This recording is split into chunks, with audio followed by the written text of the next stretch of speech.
Okay, I wanted to go over a little bit of sanding. Once I router and I do the belt sander, I router first, then I go ahead and I use the belt sander, 36 grit, to take the router marks out. Router marks are very hard to get out. 36 grit, I take them out, and then you have to work up. 50 grit, 80 grit, sometimes I'll go up to 120 with the belt sander, but typically I stop at 80, and then from there I start going with the orbital sander. Now you have to drop back a grit when you go from the belt sander to the orbital. You want to go to 60 grit on the orbital, because the orbital I have is a DeWalt, and it just doesn't grind real aggressive. Some of the other ones, they might be more aggressive, and you can just go from 80 right on. But for this one, I drop back down to 60 grit, and then from 60 grit, I work up. I go up to 80 grit, 120, 180, 220, and then sometimes 320 if I'm going to epoxy top coat. That's as high as you need to go, really, is 220. The epoxy, when you seal coat, do 2 seal coats and a flood coat, all the scratches will fill in. Now, if you're going to use some other type of finish, whether it be Rubio monocoat or Osmo, those you have to take it up to a higher grit in order to get a nice high gloss sheen on your piece. So then I will take it up to a higher grit.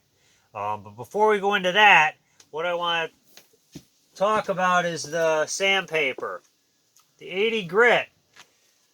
This is Klingsforth, I think it is.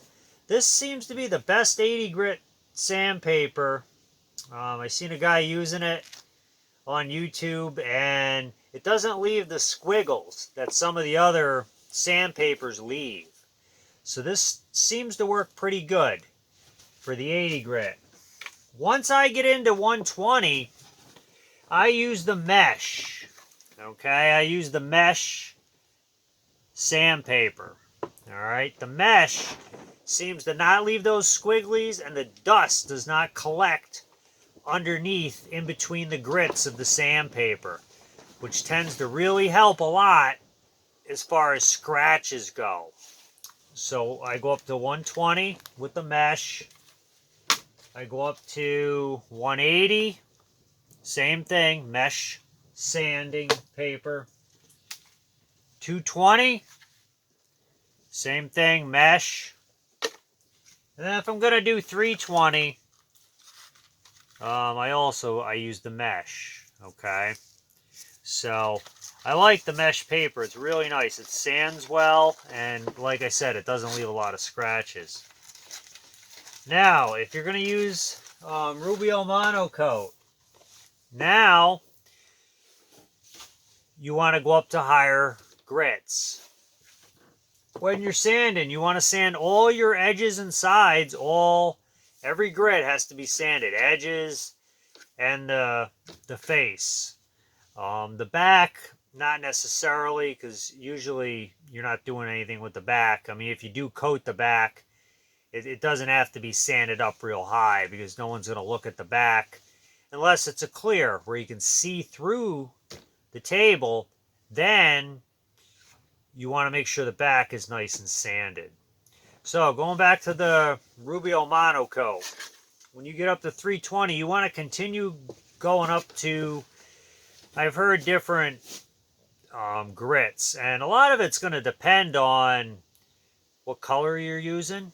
Okay, if it's clear, it's going to show scratches easier. Colors tend to hide scratches depending on the color. So I've heard anywhere from, as far as what Rubio Monocoat says, is 220. And then you can put the Rubio Monocoat on. But with the resin, you need to really go higher, otherwise it does show the scratches.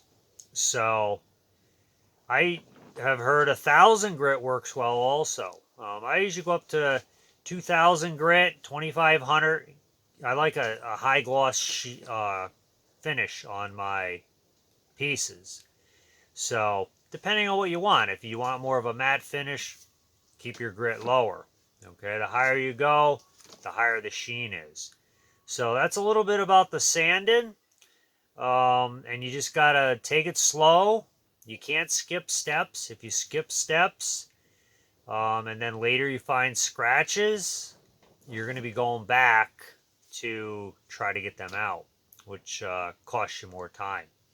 So that's a little bit about sanding. So on this piece here, I'm going to use the Rubio Monocoat.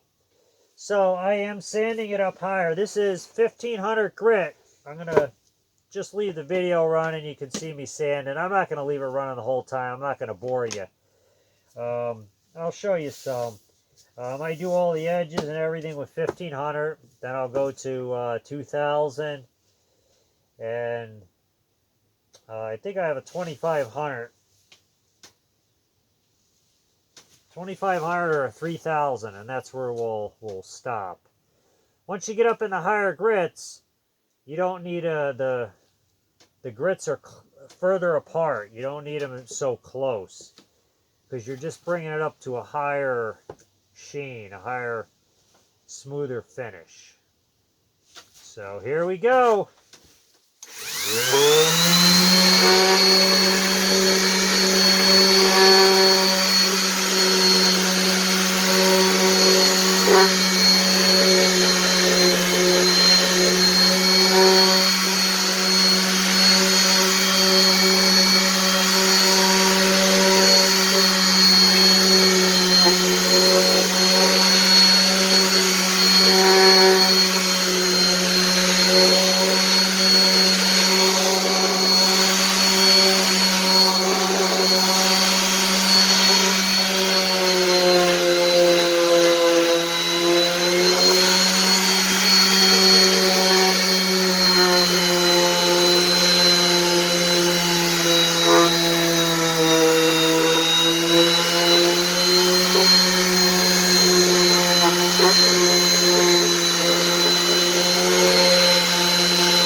Okay, that's 1,500 grit. You can just see it's nice, and you can see a sheen on it.